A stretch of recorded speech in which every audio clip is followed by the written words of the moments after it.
ঝাড়গ্রামের গড়ধরা গ্রামের নদী পাড়ের মানুষের কাছে বর্ষা মানে আতঙ্ক আর অনিশ্চয়তা। প্রতি বছর নদীর জল বাড়ার সঙ্গে সঙ্গে বেড়ে যায় পাড় ভাঙনের আশঙ্কা। কখন যে নদী গিলে নেবে বাড়িঘর, উঠোন কিংবা চাষের জমি, সেই ভয়ে দিন কাটছে বহু পরিবারের।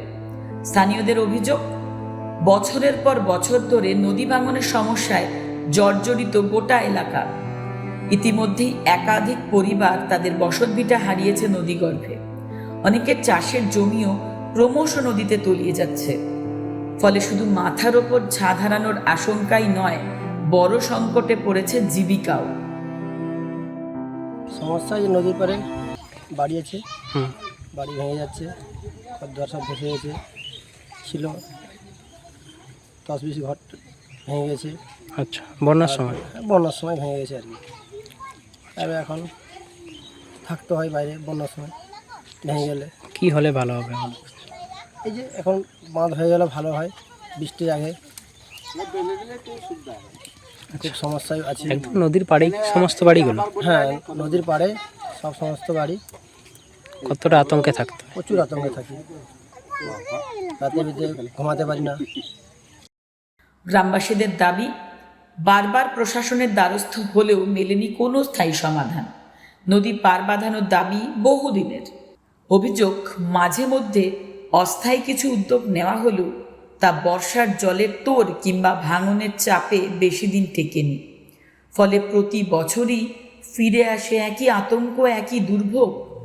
এবারও বর্ষা আসার আগে আরও একবার জোরালো হয়েছে নদী পার বাঁধানোর দাবি। সমস্যা ওই যে নদীর ধারে আর দেওয়াল পড়ে যাচ্ছে, এরকম জল ভর্তি হয়ে গেলে কোনো আবার উঠে যেতে হয়। আচ্ছা, বন্যার সময় কি সমস্যা হয়? বন্যার সময় তো এখানে থাকা যায়নি, তো বাইরে গিয়ে অন্য জায়গায় থাকতে হয়। আচ্ছা, কেন কোনো সময় কোনো ভেঙে দিবে, ইয়ে করবে, উঠে রাখতে হবে। নদী গ্রামের দিকে চলে আসছে আস্তে আস্তে? একদম গ্রামে নদী, তুমি সামনে নদী, ওই যে গুটিগুলো দেখা যাচ্ছে, ওই গুটি। কি হলে ভালো হবে মনে করছো? এইটাই বাঁধলে ভালো হবে। তাহলে প্রশাসনের লোকেরা কি এসেছিল এর আগে? এসছিল তো, দেখে যাচ্ছে তো কতবার, তার তারপর কাজ হয়নি। নদীর পাড়ে এই যে ঘর দুয়ারগুলো সব পড়ে যাচ্ছে, ভেঙে যাচ্ছে প্রতি বছর। মানে এই যে বন্যার সময়, ঝড়ের সময়, ঝড় বৃষ্টিতে মানে কাতা নেমে যাচ্ছে। আর এইটার জন্য তো আমাদের এটা সেকশন হয়ে যাচ্ছে, ওটার কাজ হচ্ছে না, কিছু না। ওটা যদি কাজ হয়ে যেত জলের আগে, তাহলে ঘরগুলো কিছু বেঁচে যেত। আচ্ছা, নদী কি আস্তে আস্তে গ্রামের দিকে গ্রামের দিকে ঘরগুলো পড়ে গেছে, এখানে ঘরগুলো পড়ে গেছে, মানে 4টা এখন ঘর পড়ে গেছে। আবার ওরা ওই ভিতর পাড়াতে আবার গিয়ে ওখানে বাস্তু নিয়ে একবার ঘর করেছে।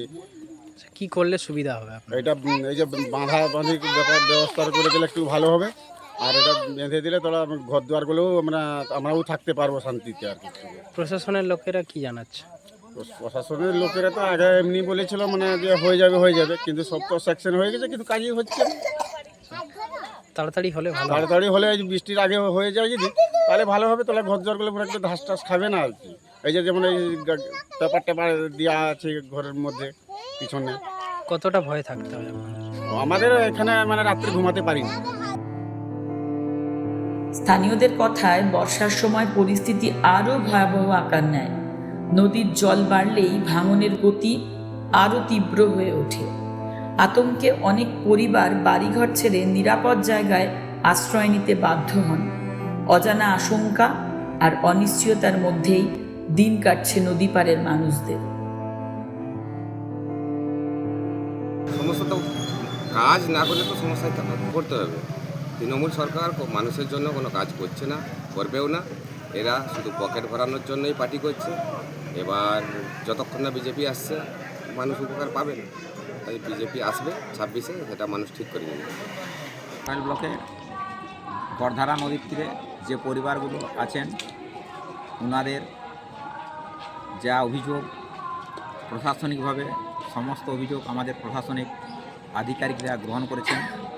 এবং ব্লক বা জেলা থেকে বা স্টেট থেকে যদি অ্যাপ্রুভেলে আসে, অবশ্যই আমাদের প্রশাসনিক আধিকারিকরা সহানুভূতি, ওনাদেরকে দায়িত্ব নিয়ে ওনাদের যে দাবি আছে দাবি অবশ্যই পূরণ করবেন।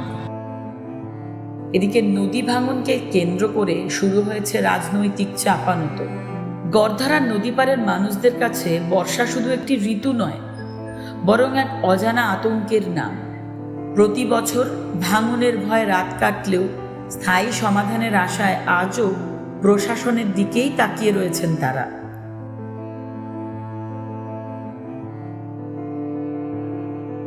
কোথায় আছে নদীর পাড়ে বাস, চিন্তা 12 মাস। কারণটা হচ্ছে এই নদী তীরবর্তী এলাকায় যে সমস্ত মানুষজন বসবাস করে, বিশেষ করে নদীর পাড়েই, তারা কিন্তু প্রতি বছর আতঙ্কিত হয়ে থাকেন। বিশেষ করে বন্যার সময় যে মুহূর্তে নদীতে জল বাড়ে, সেই সময় এই নদী পাড়ে যে সমস্ত বাড়িগুলি থাকে সেগুলো কিন্তু জলের তোড়ে তলিয়ে যায়। গ্রামবাসীদের অভিযোগ, তাদের যেটা দাবি ছিল যে এই এলাকায় একটি পাড় বাঁধিয়ে দেওয়া হোক, তাহলে তাদের বাড়িঘর অত্যন্ত বেঁচে যাবে। কিন্তু প্রশাসনের আশ্বাস মিলেছে, তারপরেও কিন্তু কোনো রকম কাজ হয়নি। তারা বলছে যে বারবার প্রশাসনের দ্বারস্থ হয়েছেন তারা, তারপরেও এই পাড় বাঁধিয়ে দেওয়ার কাজ শুরু হয়নি। এবারেও কিন্তু আর বেশ কয়েক মাস পরেই বন্যা প্রবেশ করবে। তারপরে কি হবে এই এলাকার, এবং আবার কি সেই বাড়িঘর তলিয়ে যাওয়ার আশঙ্কা? তাহলে কি এই প্রশাসনের দ্বারস্থ হয়েও সাধারণ মানুষরা তার ফল পাবে না? সেটাই কিন্তু প্রশ্ন। ঝাড়গ্রাম থেকে শঙ্করবাড়ি, এক্সপ্রেস নিউজ।